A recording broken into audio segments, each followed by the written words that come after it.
Jesus, em tua presença, reunimo-nos aqui, contemplamos tua face e rendemo-nos a ti, pois um dia a tua morte trouxe vida a todos nós e nos deu completo acesso ao coração do Pai.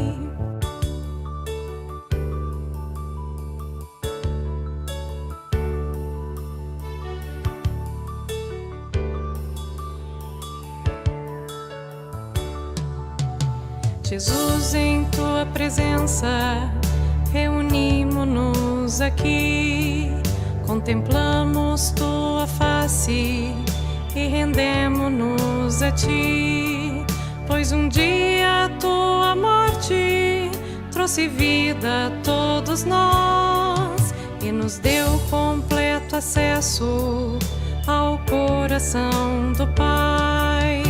O véu que separava já não separa mais, a luz que outrora apagada agora brilha e cada dia brilha mais,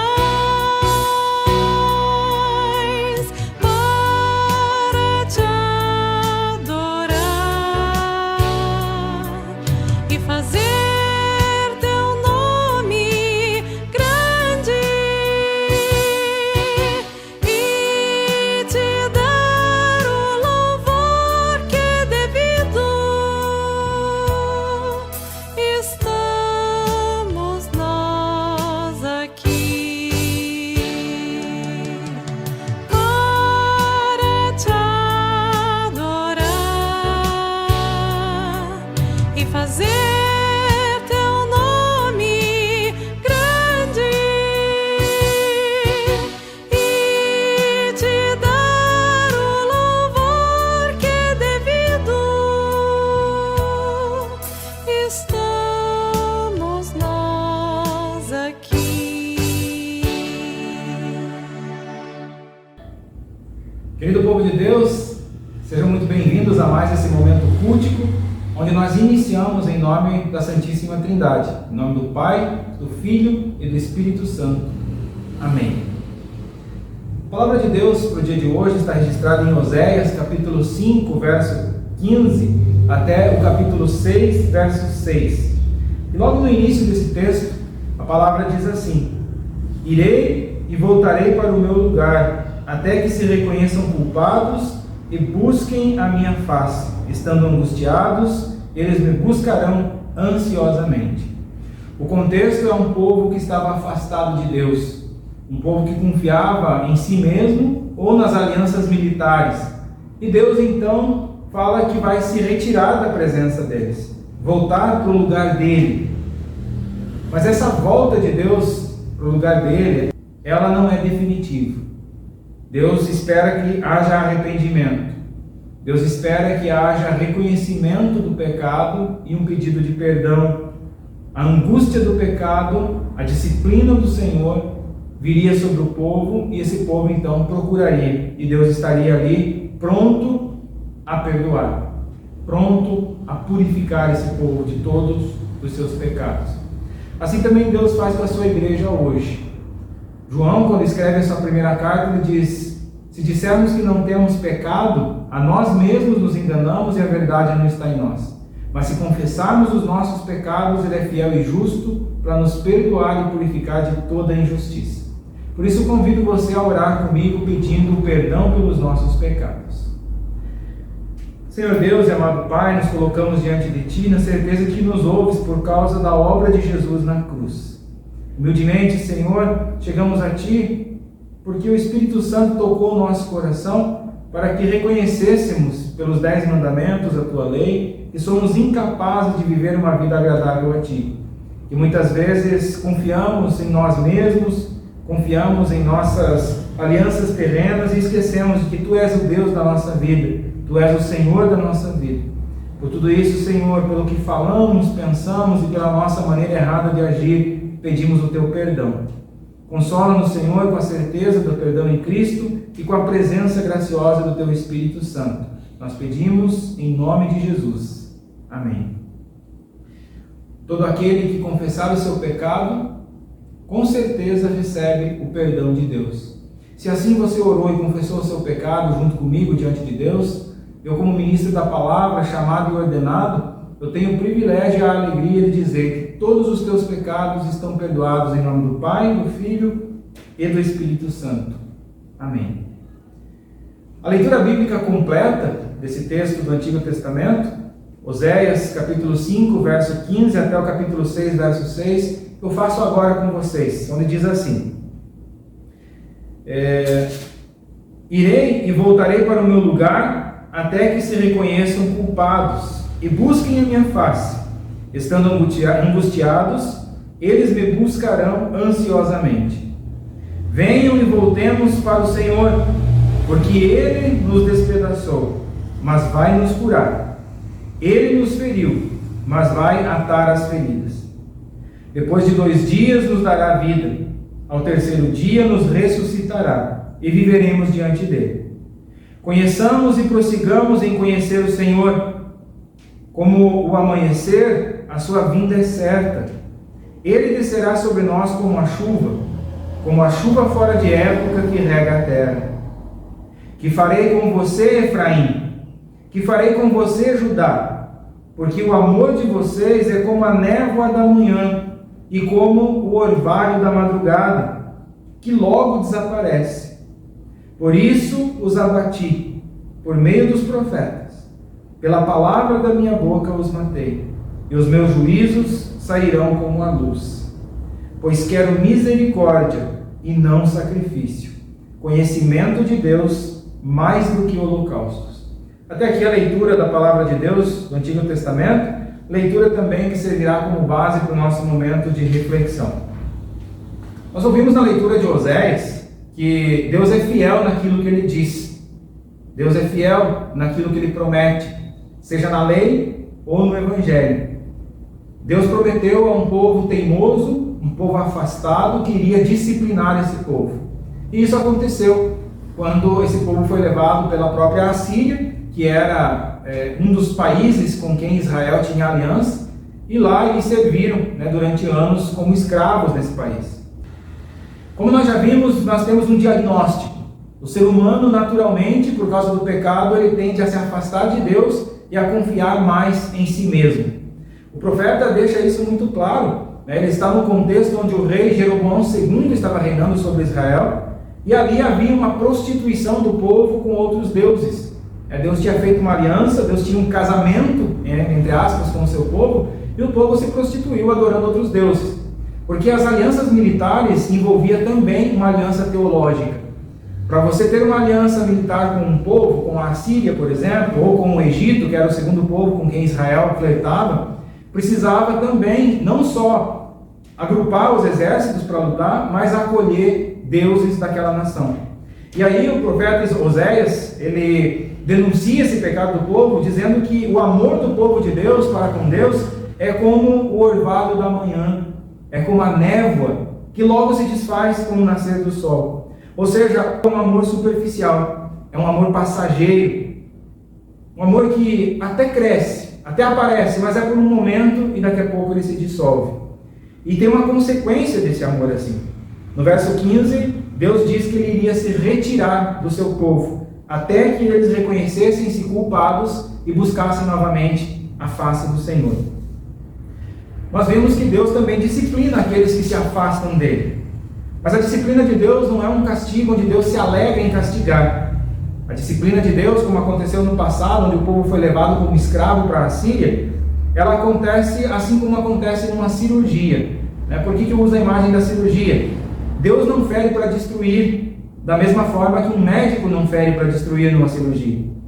Um médico realiza uma cirurgia, ele faz uma incisão, sangra, dói, mas é para melhorar, é para cura, é para restauração da saúde. A misericórdia do Senhor é tão grandiosa que Ele não mede a quem Ele vai oferecer. Essa misericórdia é a todas as pessoas. Aqueles que já creem nele e aqueles que podem vir a crer nele pelo testemunho. E quando é que esse testemunho acontece? Quando o ser humano age com misericórdia no seu dia a dia. Quando o ser humano age com compaixão, quando o povo de Deus age conforme a sua fé. Ele diz que ele quer misericórdia e não holocaustos, não sacrifícios. Aquele povo do Antigo Testamento participava dos cultos. Aquele povo do Antigo Testamento oferecia holocaustos, que eram a oferta para que fizesse um sacrifício para perdão dos pecados. É o ritual do Antigo Testamento. Mas Deus rejeita esse tipo de ritual externo, onde eles vão lá, oferecem sacrifício, mas a vida cotidiana deles estava desconectada. O coração deles não tinha sinceridade conforme Deus esperava que tivesse. O coração daquele povo não era misericordioso com aqueles que careciam de misericórdia. Isso nos leva a ver um contraste: a segurança humana e a resposta de Deus. O ser humano, ele fica embasado muitas vezes e se agarra muitas vezes numa falsa segurança. O povo do passado, no livro de Oséias, a segurança era aliança política, aliança militar. Deus não promete que desse modo eles teriam vida plena. A promessa de Deus é de cura e de restauração espiritual.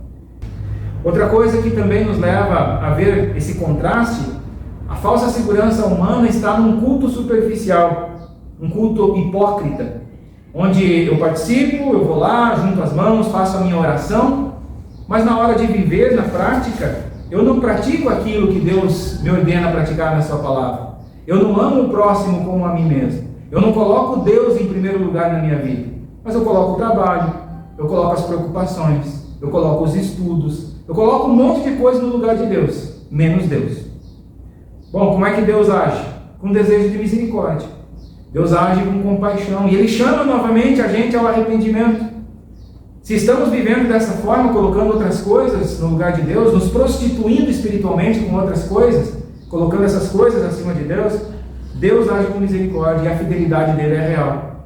Se confessarmos os nossos pecados, Ele é fiel e justo para nos perdoar. Não porque nós merecemos, a justiça é dele, Ele prometeu e Ele cumpre. Muitas vezes, essa idolatria do ego, essa idolatria do trabalho, ou a idolatria da ganância, a idolatria do estudo, ela acontece por ignorância, por falta de conhecimento. E ter conhecimento de Deus não é apenas um conhecimento intelectual. Eu leio a Bíblia, eu sei quem é Deus porque eu já li a Bíblia não sei quantas vezes. O conhecimento de Deus é muito maior do que um conhecimento intelectual. O povo do passado tinha um conhecimento intelectual de Deus, tanto que ia no culto, oferecia sacrifício, mas não tinha relacionamento com Deus. O relacionamento com Deus, a intimidade com Deus, é algo que faz toda a diferença. O chamado de Deus ao arrependimento é para crescimento, pelo perdão dos pecados, é para fortalecimento quando participamos do ouvir da palavra e do corpo e sangue de Cristo.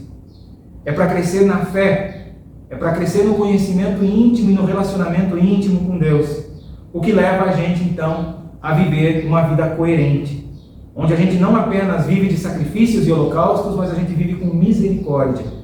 E ter misericórdia é muito mais do que dar uma assistência social. Ter misericórdia é acolher, ter misericórdia é escutar, ter misericórdia é dar um abraço a quem necessita, ter misericórdia é acolher e escutar com paciência, não só por obrigação.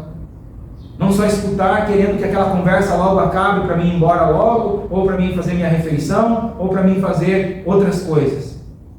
O acolhimento, a compaixão, a escuta ativa, esse é o modo de viver que Deus espera. E tudo isso sem esperar nada em troca. Tudo isso por amor, assim como Ele nos amou. Quando o povo do Antigo Testamento ouve essa palavra do profeta, no verso 1 do capítulo 6, ele diz: venham, voltemos para o Senhor, porque Ele nos despedaçou, mas Ele vai nos curar. Ele nos feriu, mas vai atar as feridas. Depois de 2 dias nos dará vida, ao 3º dia nos ressuscitará. Isso aqui é extremamente relevante para a fé cristã. Conhecer a Deus, ter um relacionamento íntimo com Deus é muito mais do que conhecimento intelectual. E nós só temos um relacionamento íntimo com Deus quando nós nos debruçamos sobre a palavra, quando nós gostamos de ouvi-la e de estudá-la, como diz Martim Lutero na explicação do 3º mandamento, que diz: santifiquem o dia do descanso. Santificar o dia é muito mais do que tirar o domingo para ir na igreja. Santificar o dia é ter prazer em estar na presença do Senhor.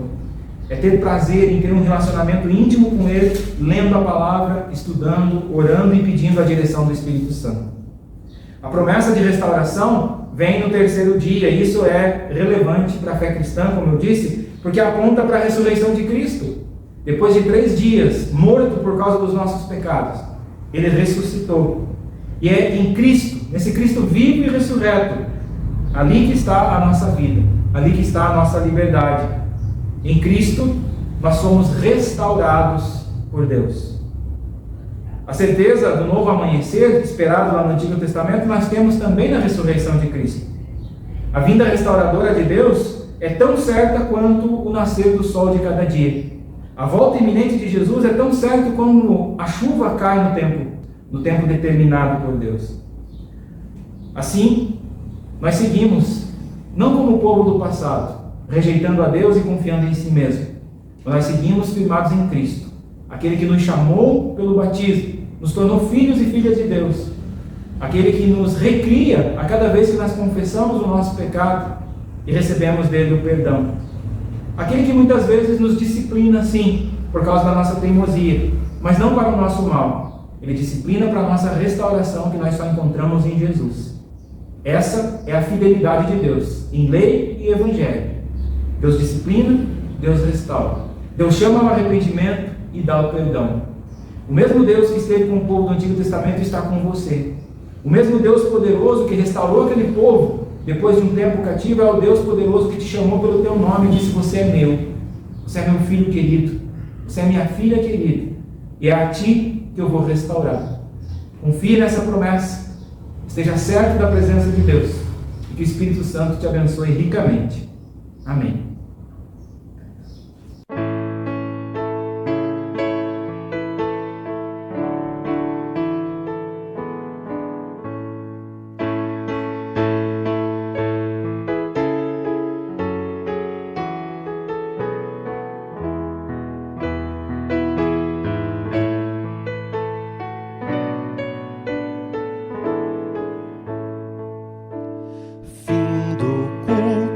Partiremos com a tua santa paz. Pai, permite que levemos deste amor que tu nos dás. No deserto desta vida, água e sombra proverás. Graças, Pai, a ti rendemos pela tua salvação, que suas bênçãos desfrutemos com sincero coração. Faze-nos com fialdade caminhar em retidão.